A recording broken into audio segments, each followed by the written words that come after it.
Jimmy was walking home, holding his favorite red balloon.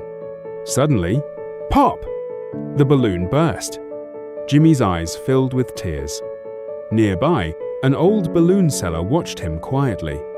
Jimmy sat down, sad. But then he noticed a little boy beside him.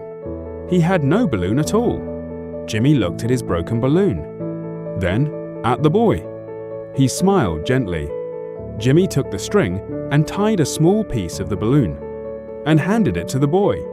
"It's not perfect, but it's yours," he said. The little boy's face lit up with joy. At that moment, the balloon seller walked over and gave Jimmy a brand new balloon. Jimmy smiled, not because he got a new balloon, but because he made someone happy. Moral of the story: kindness doesn't need to be perfect, it just needs to be shared.